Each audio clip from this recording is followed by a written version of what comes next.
Ini warning buat perekonomian Indonesia ke depan atau seperti Iya, apa? betul. Ini pasti ini jadi memang peringatan ya. Jangan sampai gini ya, Mas Yanto ya. Kita itu jangan sampai kena namanya middle income trap.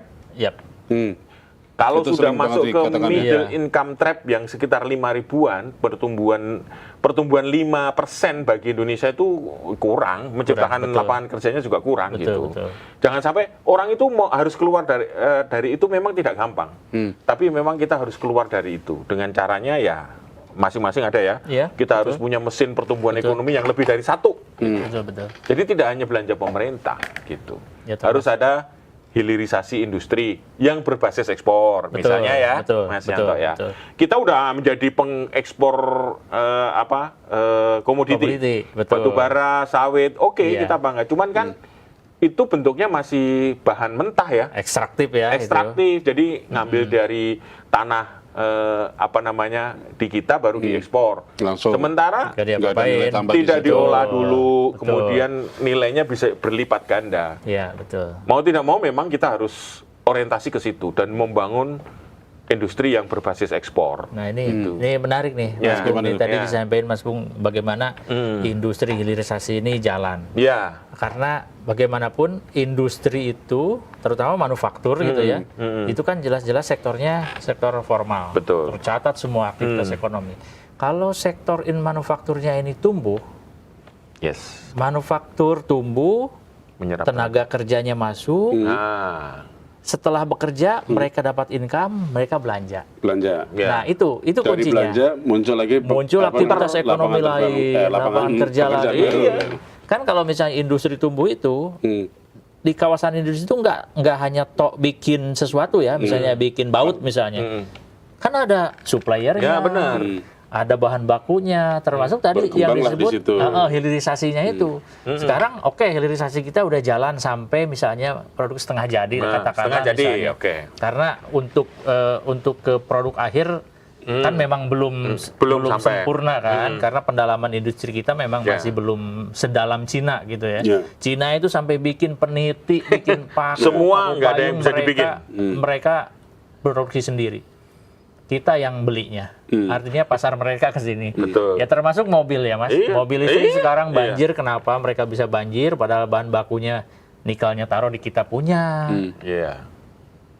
Kejadianlah kita sekarang bagaimana otomotif terutama produk-produk dari Tiongkok dari Cina itu ke kita kan masuk banyak. Karena Kita kenapa? cuma jadi pasar. Kita jadi pasar, sementara di mereka juga kan demand-nya sudah mulai Sudah turun. turun. Jadi kita dibuat ke kita. Ini hanya nggak berlaku di satu produk otomotif aja. Di baja pun begitu ternyata. Mas. Ya. Jadi, Oh, gitu? Iya, jadi asosiasi baja di kita tuh mengeluhkan bagaimana Mereka baja ringan banyaknya pada berdatangan. baja yang mulai baja beton, Iya. yang buat ngecor, itu masuk ke kita. Itulah kenapa industri baja kita Ya. ya gitu-gitu aja, karena nggak bisa bersaing. Kalah Masuk bersaing. dengan harga lebih murah kan itu? Harga jelas lebih murah. Iya. Bahkan ada ini kan ada tudingan dumping segala macam Iya, dan iya. karena itu strategi Dagang. perang dagang mereka harus seperti itu. Sementara di dalam negerinya udah nggak keserap, volume produksi tinggi, mereka harus buang barang kan. Ya, kita terima dengan Iya. harga yang lebih murah. Ya kalau konsumen dikasih harga lebih murah, Ya pasti pilih itu. pasti itu. Cuman Iya, balik pasti. lagi, kalau manufaktur kita tidak bergerak, otomatis kita hanya akan jadi Ya. distributor aja jadinya kan. Karena kita nggak menciptakan Ya. produk misalnya dari hilirisasi tadi dibilang Mas Bung, taruhlah batu bara nih. Batu bara ini barang yang paling gampang dijual. Karena kebutuhan Semuanya dunia orang butuh. butuh. India, Cina, Energi. semua butuh. Bahkan Eropa pun butuh. Betul. Isunya adalah bagaimana kita punya sumber daya seperti batu bara ini baiknya kita olah, kita dihilirkan. Makanya kemarin pemerintah sudah ada program penggantian LPG dengan batu bara yang namanya dimetil. Oh itu udah ada. DME itu. Oh, oke. Itu sudah mulai jalan. Mudah-mudahan ini nanti dan ada salah satu grup emiten di pasar juga yang mengembangkan itu. Sebelumnya sempat BUMN kita yang mau mengembangkan itu, cuman karena teknologinya mahal, tidak jadi. cabut itu. Jadi ya ini batu bara itu kalau mau di produknya dihilirkan itu bisa jadi gas pengganti LPG, metan dan propan itu.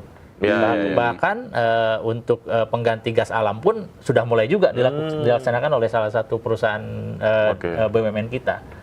Jadi hilirisasi itu benar bahwa kalau program hilirisasi dan infrastruktur termasuk dalam 8 program prioritas yang kemarin disampaikan Presiden, itu akan sangat tepat menurut saya untuk jadi sumber pertumbuhan baru. Cuman harus diingat juga dengan adanya mesin pertumbuhan baru, kita jangan sampai hilang nih makna bahwa konsumsi rumah tangga ini yang jadi andalan kita. Betul. Tunggu Karena dulu. market Prosesnya kita kan kalau banyak. kita ngomongin nih namanya solusinya adalah hilirisasi itu tadi kan kayaknya jangka panjang banget gitu Itu ya. jauh. Nah, sementara Masih jauh.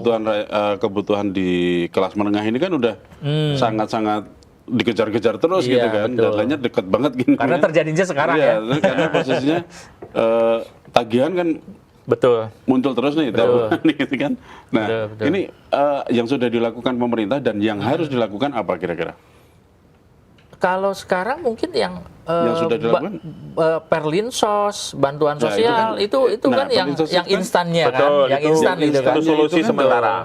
Yang insannya itu kan menyasarnya bukan di kelas menengah kan, Mas? Betul, itu Menyasarnya masuk di bawah. Kelas bawah dan itu kan ya posisinya sebetulnya adalah jaring pengaman Jaring, sosial kan. betul. Nah, kelas menengah ini loh. Ya memang Iya. risiko Kayaknya- kejepitnya itu benar Nah, itu. kayaknya terlepas dari pantauan yang akhirnya Iya, betul. Nah, kayak nggak dipeduliin gitu kan. Gimana Mas? ya mau tidak mau kita harus sebanyak mungkin membuka lapangan kerja ya. Kalau ini salah satu upaya. Ini salah satu program yang cukup baik adalah yang dari magang hubnya Kemenaker itu cukup baik. Gitu. Oh, Artinya paling nggak paling nggak lulusan-lulusan baru itu tidak membebani rumah tangga kan. Dia karena mereka sudah bisa udah ada mendapat penghasilan meskipun itu tersalurkan. UMR ya. Ya. Ya, Itu betul. program yang sangat baik. Menurut saya perlu ditingkatkan. Nah, sehingga beban rumah tangga yang mantap dan Iya. matang makan utang itu bisa teratasi dari situ. Ya. Iya. Cuman seberapa besar jangkauannya ini mungkin pemerintah juga perlu apa namanya? Ini udah 2 batch ya? Ya dua batch Ya, ini udah sangat 2 baik batch. programnya. Nah mungkin itu terus kemudian yang berikutnya adalah ya satu yang lain adalah bagaimana membuat semua BUMN efisien gitu, efisien untuk merekrut melakukan pembaruan reformasi lah yang dilakukan sekarang kan oleh Danantara ya. Ya, Iya. ya. Nah, Iya, itu betul. bisa dilakukan agar rekrutmennya terbuka, ya, meritokrasi jalan, sehingga peran-peran yang sifatnya titipan-titipan itu bisa dikurangi. Gitu. Jadi memberi kesempatan kepada masyarakat secara luas. Iya. Betul. Jadi setiap warga negara punya hak yang sama untuk mendapatkan pekerjaan. Mendapatkan akses kesehatan, pendidikan yang sama, itu kan sebenarnya. Itu mungkin Soalnya ya tidak ada yang instan di sekarang karena Iya. manufaktur tuh bangunnya lama gitu. Lama. Manufaktur Iya, yang seperti dia itu Betul. bangunnya lama.